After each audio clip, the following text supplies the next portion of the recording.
Good afternoon. We're back in Herschbach. Herschbach is the little church where I play regularly. You've probably seen many videos where we feature the organ in Herschbach, but you've never seen this side of the organ. And today we're going to have a quick look at the inside of the console and also the inside workings of the organ itself. We're going to try and get this done quickly before the evening mass starts in about an hour's time. There are a couple of little things going on with the organ, and the organ builder is coming to visit soon, so I wanted to have a double check or double check everything that I can find wrong with the organ, make little notes so that the organ builder knows what to do when he comes to visit. So these are the inner workings of the console, and this is an electric console, so that means the keys and the stop action is all controlled electrically. And then the electric signals are sent into the organ itself, where the pipes are on the wind chests. And from that point, it becomes pneumatic. So all the workings that are inside there, underneath the pipes, are all sort of pneumatic valves and sort of contraptions that open and close, letting the air into the pipes. But from here to there, it's electric, and from there to the pipe, it's pneumatic. Therefore, we have an electro-pneumatic organ. So just a quick recap of what the console looks from the front side. We've got our two manuals, we've got our normal stops, and then we've got the combination rows above. Okay, so it's 3 rows of stops, as it were, 2 manuals, and of course down at the bottom the pedals. Okay, one more time, pedals, 2 manuals, stops, stops, stops. Because what I have to do now, obviously, I have to close the organ again, or close the console again, so that we can see everything from the other side. So here we are inside the console, and it's actually rather simple. I mean, there's an awful lot of soldering going on in here to make sure that everything works, but it's actually rather simple. And if you come with me into the deep depths of the console, we can have a quick look. So remember, I showed you on the front side we have the 3 rows of stop controls, and if you look all the way through to the back there, you can actually see where that sort of white is. Those are the proper stops, as it were, and then here you have the 2 combination rows as well. So each of these, as you can see, is individually soldered, and then it sort of joins into this rather large red cable here. They all join in here, and that is then fed under the organ to this switching here, which we'll do that in a minute.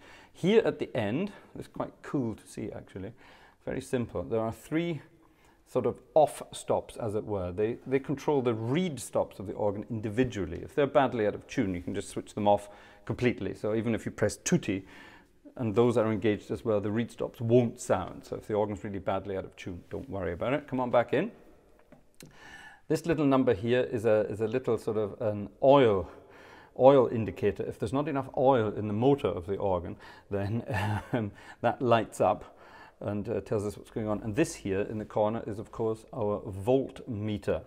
I don't know if you could picture that from the front of the organ. It sort of tells you how many volts the organ is running at the moment. The organ runs on DC, as a direct current, and here is the transformer. That's basically our mains coming in, and as you can see, there are an awful lot of cables there. So that's actually high voltage. What's that called? What's that called in English? So it's 400 and odd volts coming in, and that's then turned into a DC current to run the organ itself. So here in the middle we have the key beds, and we can only see the top manual at the moment really, because the bottom manual is down there, but this is the top manual, and these are the individual keys. There's the bottom C and there's the top F, and now the bells are ringing, of course, so you won't be able to hear them, but you can see the keys. So the keys at the front of the organ are only this long, but to make them sort of feel better, they're actually this long all the way to here, yeah? And once that stops dinging, which it now has, I can maybe let you hear, you can hear the key action working a little bit. I'll get close in with my microphone.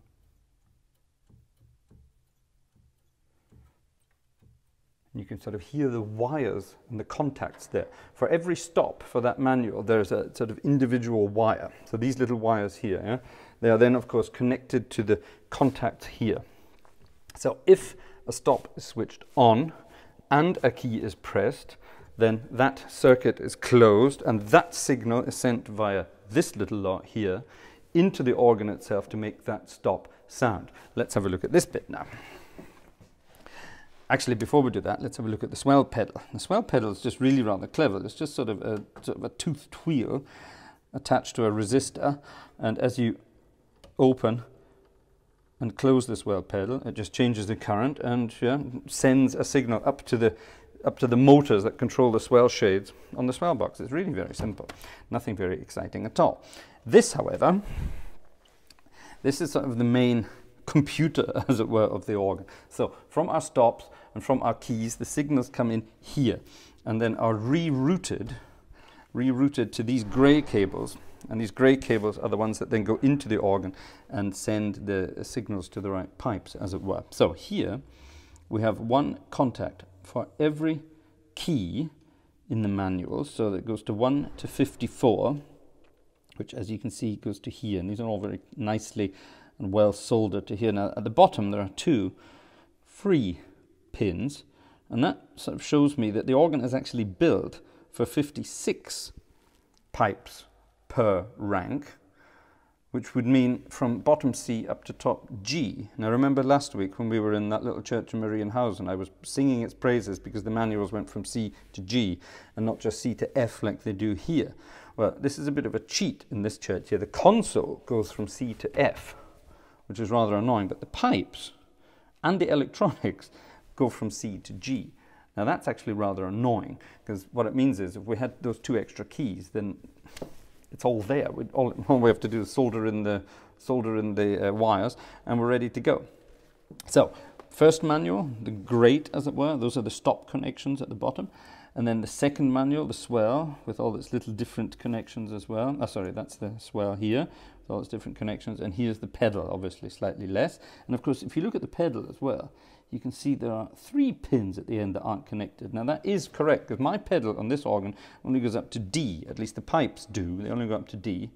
And then there are 3 more there, so taking it up to F, which would be the normal top of a pedal board, certainly in a European organ. So it's all there ready. All we have to do is rewire a few things and check out the connections in there, and we would have a fully functioning, full-size 30-note and 56-note organ. Now, they've saved some money. So anyway, over here, it's the same thing for the pedals. These are sort of the main connections and relays, as it were. And then that's all linked up to these big heavy grey cables. I'm not going to pull around on them because they're obviously very delicate at this end. And those grey cables are then sent into the organ itself, and they then control the pipes and what's happening with the wind and the sound, as it were. Let's go and look at that now. Right, we're back inside the organ again. The first thing I want to show you, once again, I think I've shown this in an earlier video, probably only in a German language video, so this is the first time our English-speaking friends are seeing this.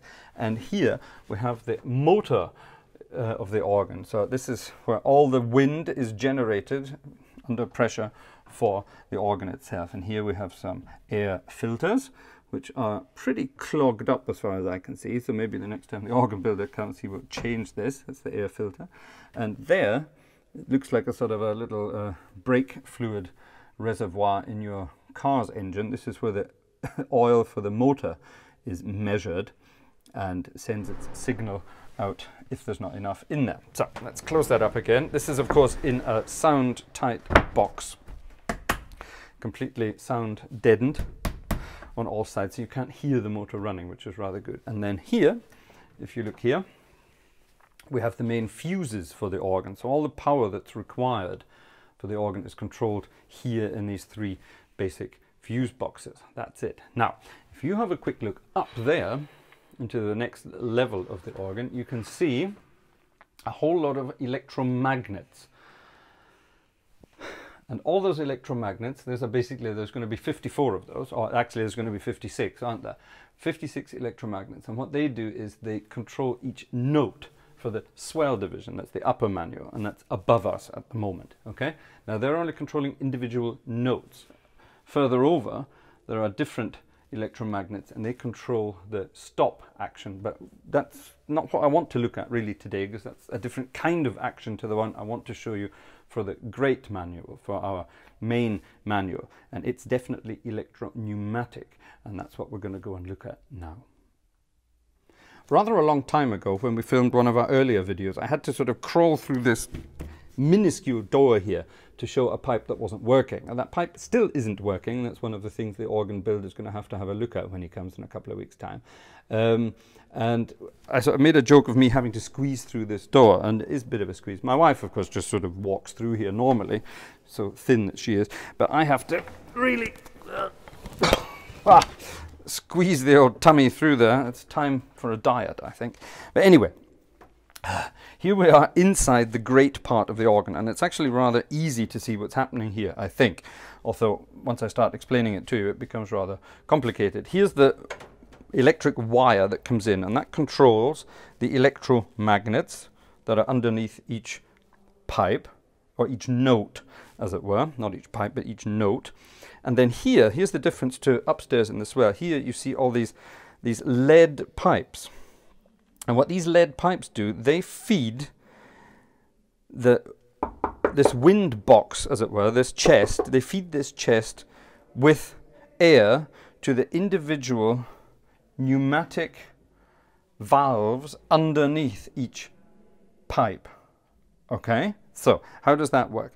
This is what's known as a cone chest. So it's not basically, that's a slider chest up there. And what that means is underneath each row of pipes, there's sort of there's another piece of, I think it's metal in this case. Some modern organs have plastic sliders, and it's literally a piece of wood or metal or plastic that slides into place if the stop is switched on or off. And if it's switched on, then there's a direct hole going from where the wind is all stored under pressure up into the pipe. Okay? And then underneath all of that, there's a valve. And that's controlled from the key. So when you open that key, the valve opens, and depending on which holes are aligned, air gets into those pipes. Okay? So it's a system based on notes, or on all the notes. So based on where those sliders are, on or off, the wind gets into the pipe or not. Now here, it's pretty much the exact opposite. Okay? Under each pipe, there is a valve. A pneumatic valve, a sort of a cone valve. I'll see if I can find a picture of that online and sort of put that in somewhere on the image so that you can see what it looks like. And what it basically means is it's sort of always ready to go. And when you switch a stop on, part of that valve opens and lets air into that reservoir underneath the pipe ready to play. So when the electromagnet sends a signal to the pipe or to that note, you have to play now. If that pipe is if that stop, is switched on, that pipe will sound. Okay, it's a completely different system, and it came around when in the romantic time. Now, romantic sounds very romantic, but we're talking about that area or that period of history when romantic music was on the go, and organ builders were trying to build larger organs, easier to play, to cope with this kind of music. And even with only pneumatics, sort of completely pneumatic organs, it was possible to build much larger organs and have the console a bit further away from the organ, and it was all just controlled basically with air pressure. Yeah, so it's not just air pressure under the pipes or making the pipes speak. Yeah, it's air pressure controlling the valves that then let the pipes speak. Does that make sense? It is quite complicated to explain without taking it all apart to show you. But if I start taking everything apart, then, well, I won't be able to get it back together again, and I'll make more problems for the organ builder when he comes to fix these things. These are very sort of delicate little pieces of mechanical movements, as it were. They're all very cleverly sort of linked together with little bits of lamb's leather glued into place so that they sort of move very, very delicately.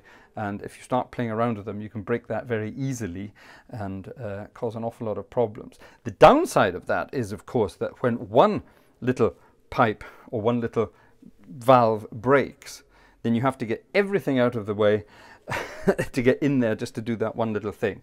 So our one pipe that isn't speaking at the moment because air is constantly coming through, so in other words, one of those valves is broken. That probably means the organ builder is going to have to remove all of the pipes on this side, at least for that rank of pipes, and get into the mechanics of it just to fix probably a tiny little bit of leather that's maybe just got a hole in it or it's maybe torn a bit. That's the downside to it. So I might as well quickly take the opportunity to show you the individual pipes we've got here. in the great manual. Now, they're not actually in the order you're going to find them over in the console. That's also one of the beauties of these electro-pneumatic systems. You can put the pipes in any order you want, and the stops that control them can then also be in any order. In other kinds of organs, old mechanical organs, the first stop you see would be a principal, and that's the first stop you're going to find on the wind chest. Here you can have pipes anywhere you want on the wind chest because they are controlled individually by all this lead piping, as it were. So here we have the 4-foot principle. The 8-foot principle is out front. Yeah, that's in the facade of the organ. So here's the 4-foot principle. Here's an 8-foot flute. Here's, what is that? That's the quintade or the quintatono, whatever it's called here in the organ. That's our little 2-foot flute, and here's our 4-rank mixture. And here's one side of the organ, the C sharp side, and if you turn the camera around, there's the C side. Haha, C side, get it?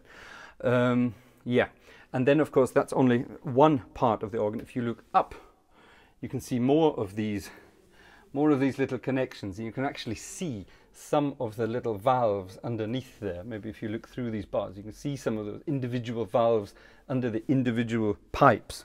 Yeah, and again, controlled here by all this lead piping.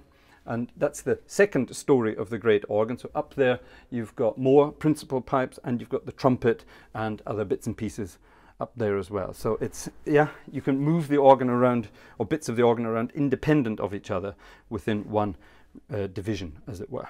That's one of the benefits here. So we're going to have to make a little break here. I don't know if you can hear it in the background, but the bells are tolling for this evening's 6 o'clock mass. So time for me to get out of here, head down to the sacristy, have a chat to the priest what we're going to be doing, and I think our little piece will have to be recorded after the service is over. So back in a minute. So we finished playing our service, everything's back to normal, the church is once again quiet. During the service I recorded a couple of pieces that I was playing, so I might actually cut a couple of those into the film if they sound all right. We'll have to see. The congregation was singing rather heartily today, so we'll see how that sounds on the video. And yeah, that's it for today. We've had a proper dig around the organ again, and we've found no more problems. There's a couple of reed stops that are so badly out of tune we can't actually get them back in tune, so they need to be regulated a bit. So I'm going to write all that down for the organ builder when he comes in a couple of weeks' time to sort everything out. But other than that, no great problems discovered, and that's that. So we're almost finished for today. It remains only for me to say thank you once again for watching. I hope it wasn't too technical today, but a lot of people have requested that, so that's why we included it today. And thank you also to our sponsors and our supporters of the channel. In the description below you'll find our links to our Patreon and Steady links, and also to PayPal me if you want to donate something towards the channel. We are very, very grateful for anything, however large or small. Thank you. Yeah, so that's going to be it for today. A little piece of music to finish off, and then we'll be back next week on Thursday again. I want to get back into our posting on Thursday rhythms. At the weekend we're going to be visiting a church in Duisburg, which is a little bit sort of north of here in Germany, and we're going to demonstrate an organ that I'm actually going to be featuring in concert soon. But more details of that in the next video. So have a good weekend, see you soon, and bye bye for now.